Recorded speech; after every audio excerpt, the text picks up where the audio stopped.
Y como adelantábamos al inicio de nuestra emisión, hoy hablamos de los museos en tiempo real. Para ello contamos con la presencia de Grisela Aurora Santana Sarduy, directora de museos del Consejo Nacional de Patrimonio, y también con José Andrés Pérez Quintana, quien es director del Museo de la Revolución. Qué placer compartir espacio con ustedes. El placer es nuestro. Qué gusto acompañarlos. En este primer momento me gustaría que al iniciar nuestro diálogo nos comentaran y ciertamente nos genera incluso curiosidad, ¿cuál es el museo más antiguo de Cuba y qué importancia histórica tiene? El museo más antiguo de Cuba, el primer museo fundado en Cuba es el Museo Bacardí en Santiago de Cuba.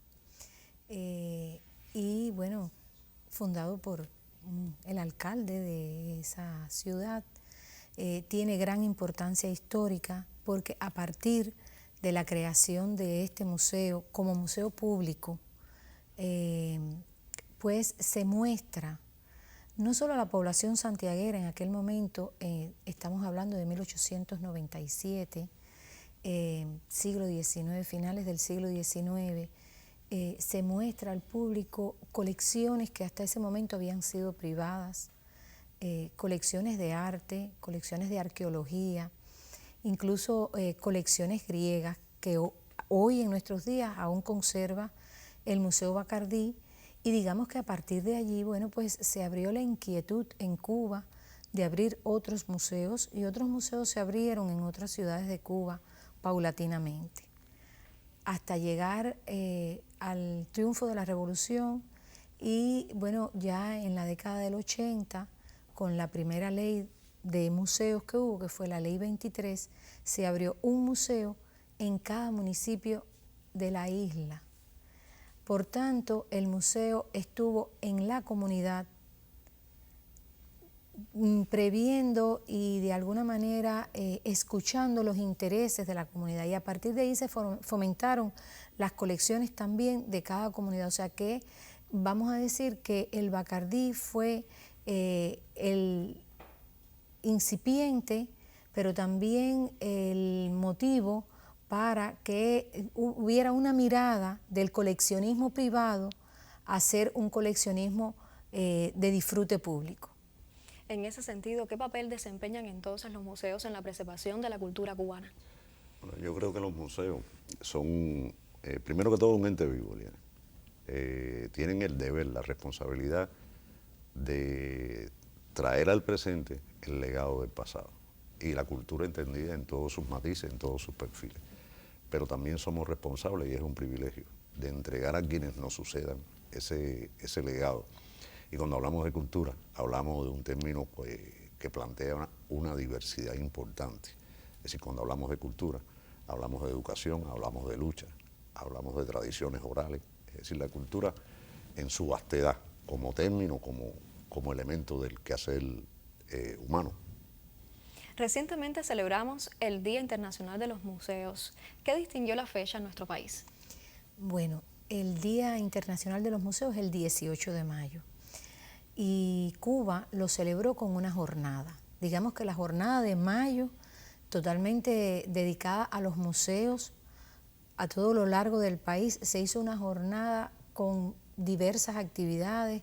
Entre las actividades centrales hubo un día dedicado al encuentro con museos de otros organismos. Es importante destacar que no todos los museos en Cuba se gestionan desde el Ministerio de Cultura, o sea, y allí un poco lo que explica Pepe de ese elemento cultural en su sentido más amplio, en su concepción más amplio. Entre los principales gestores está el SIGMA, la Academia de Ciencia, el Ministerio de Energía y Minas, por los museos de historia natural también, la Oficina del Historiador de la ciudad de La Habana y del Conservador o del Historiador en cada provincia del país. Y también hicimos un día para las ciencias, para el encuentro entre los investigadores de los museos, exponer sus experiencias y debatir.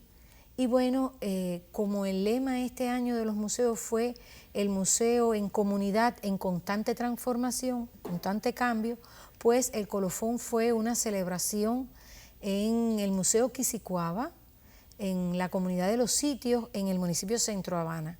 Pero todas las provincias del país hicieron esta jornada de celebración en municipios, en los centros, o sea, en las sedes provinciales, y fue una gran jornada de celebración en todo el país donde nuestros públicos también tuvieron la oportunidad de los días 15, 16 y 17 y 18 tener puertas abiertas. Fue un regalo que le hicimos a los públicos, puertas abiertas y acceso libre a nuestras instituciones museales. Acercando de esta forma también la comunidad a nuestra historia y a lo que nos identifica como cubanos y en cada territorio. Asimismo, muy importante, se hicieron muchas actividades de lo que nosotros normalmente llamamos como patrimonio inmaterial, pero que realzan en síntesis nuestras costumbres, nuestras tradiciones, nuestros saberes, que es muy importante y que lo protegen, lo conservan y lo preservan los museos, pero sobre todo la comunidad.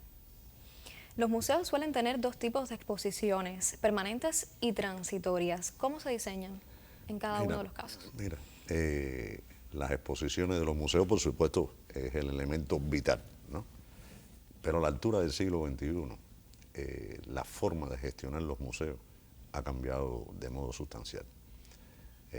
Las exposiciones permanentes hoy tienen un carácter, decía bien Grisel, que acercan las colecciones al público, lo acercan a la manera que disminuyen, digamos, las barreras con sus públicos. Hay un criterio de accesibilidad hoy como elemento importante para la gestión de los museos, y lo digo de acceso ya no solamente para discapacidades, para solucionar problemas de los discapacitados, lo digo para dar accesibilidad en todos los sentidos, ¿no? Y las exposiciones de hoy, esto se gestionan también de modo importante a partir del uso de las tecnologías. Yo te decía, los modos de comunicarle los museos en el 21 han cambiado radicalmente. Las exposiciones temporales se convierten hoy en un acontecimiento social, en un acontecimiento cultural. Apelan a elementos como fechas importantes para las comunidades, para las sociedades, para las naciones, pero apelan también a razones del quehacer diario de las comunidades, del habitante de cada lugar, para transmitir sentimientos, para transmitir valores, para enaltecer las cualidades de la sociedad contemporánea. De modo que si la exposición permanente fue desde el mismo momento que nacieron los museos el elemento principal, lo siguen siendo hoy. Las exposiciones temporales o transitorias se han incorporado como un modelo de gestión novedoso, sustancial, en este tipo de quehacer de las instituciones museísticas.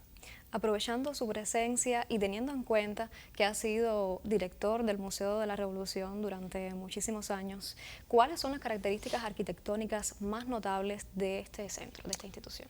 Bueno, yo tengo que decir que uno se siente orgulloso de trabajar en el museo, porque es un edificio emblemático de la arquitectura de la ciudad. Tú recorres la ciudad y ciertamente encuentras en cada lugar a menudo un tesoro, pero sin lugar a dudas el Museo de la Revolución, antiguo Palacio Presidencial, es un emblema de la ciudad. Es un edificio donde predomina el estilo neoclásico, aunque uno pudiera pensar o pudiera denominarlo como edificio ecléctico, porque conjuga, en él se mezclan estilos diversos, soluciones diversas, ¿no? Es una obra que pertenece a dos afamados arquitectos, Rodolfo Maruri, cubano, y de Maruri es, por ejemplo, el Hospital de Emergencia en Carlos III, y Paul Belot, un belga, que aportó a La Habana un edificio tan majestuoso como el Gran Teatro de La Habana. Los valores del edificio, desde el punto de vista histórico, son notables. Ahí estuvo asentado el Ejecutivo del país, ahí transcurrió, digamos que el periodo terrible que antecedió al triunfo de la Revolución, porque terrible lo digo porque desde ahí se tejió la urdimbre de todos los decretos antinacionales, antipopulares. Desde ahí se ordenó el asesinato de líderes estudiantiles, obreros, pero desde ahí, y decía, para acompañar el razonamiento de sus valores arquitectónicos también con las razones históricas, desde ahí, desde ese edificio, nació la obra tremenda de la Revolución. Ahí se hizo posible, se hizo tangible la Revolución en todas sus normas jurídicas. Ahí estuvo el Che, ahí estuvo Fidel, ahí estuvo Raúl, haciendo revolución desde enero del 59. Y el museo llegó al edificio en el año 74.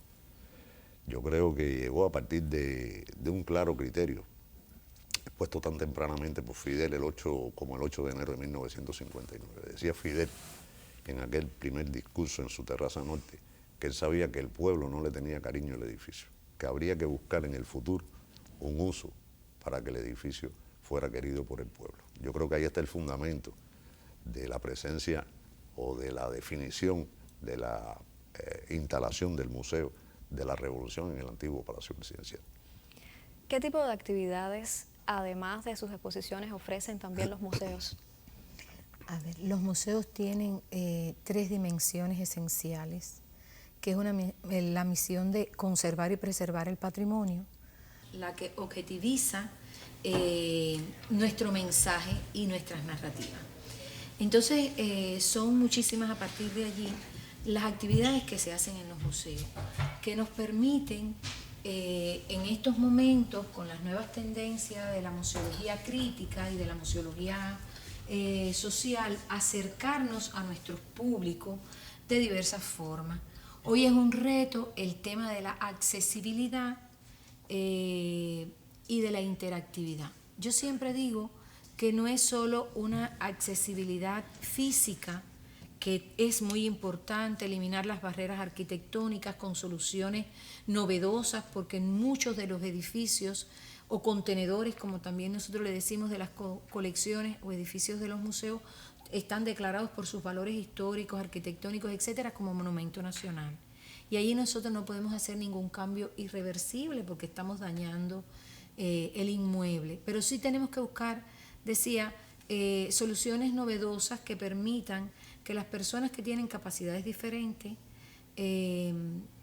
puedan acceder a nuestras exposiciones. Y eso es una de las actividades. Entonces, pues, a través de los medios tecnológicos, videos, televisores, se está pretendiendo lo que está en segundo y terceros niveles, pues bajarlo al primer nivel para que las personas también puedan disfrutar con visitas virtuales, con reels. O sea, hay diversas maneras de actividades que hacemos con el público.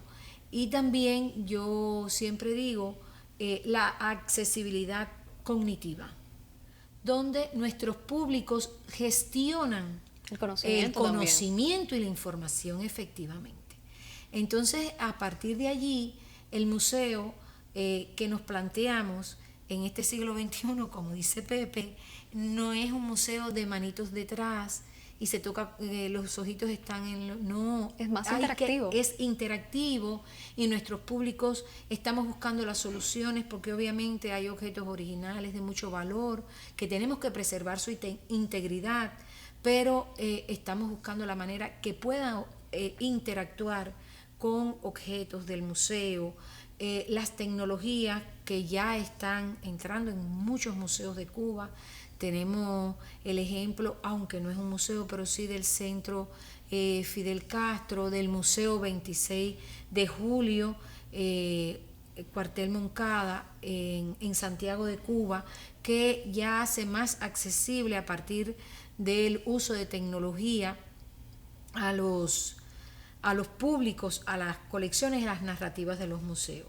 El museo, yo lo dije en algún momento ya, tiene que escuchar al público, tiene que escuchar a su comunidad. El público no va solo como un receptor de la información, es receptor y es emisor. Es muy importante saber qué necesitan nuestros públicos, qué están pensando, cómo quieren esa exposición del museo, cómo quieren esa visita. Y bueno, se hacen actividades para la tercera edad, se hacen actividades desde los conservadores que nunca habían estado involucrados en actividades con los públicos. Hoy hacen actividades para que las personas sepan cómo conservar aquellos bienes que tienen en sus casas, cómo darle conservación, cómo darle para que les pueda durar más tiempo, porque es un proceso que a partir de la naturaleza de nuestros objetos pues tiene diferentes miradas. Entonces en los museos se hacen actividades de las artes escénicas, o sea, de teatro, de danza, y se vinculan con la temática del museo, que puede ser un museo con una temática definida o puede ser como son los museos de arte, por ejemplo, pero puede ser polivalente o general, como también se le llama, de historia natural. Entonces se vinculan En nuestros museos, que casi todos tienen un espacio audiovisual, se le da espacio a concertistas, a grupos de diferentes formatos, generalmente de cámara, para las actividades de educación patrimonial en el museo, teniendo como concepto amplio el patrimonio en todos sus ámbitos y expresiones. Los inmuebles, que es donde entran también los monumentos y sitios históricos que se atienden y se hacen actividades de los museos, el patrimonio inmaterial y por supuesto los bienes muebles que se atesoran en los museos y en otras instituciones. Yo les propongo ahora hacer una pausa en nuestro diálogo y les agradezco de antemano por estos primeros minutos de su compañía. En esta emisión conversamos sobre la labor de los museos en Cuba, sobre sus desafíos en el escenario contemporáneo ante las nuevas prácticas de consumo cultural y estaremos hablando también en un segundo momento. Usted siga con nosotros en esta emisión de En Tiempo Real y para ello le presentamos este material de la colega Ismari Barcia sobre el Museo Palacio Ferrer, ubicado en la ciudad de Cienfuegos.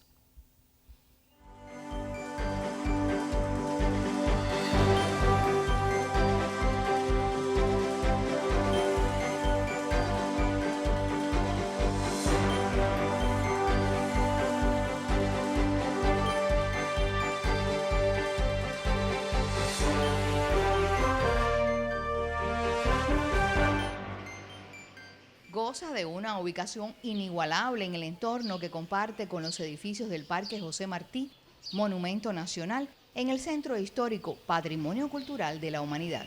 Pero no son esos atributos los que hacen atractivo al museo más joven de Cienfuegos.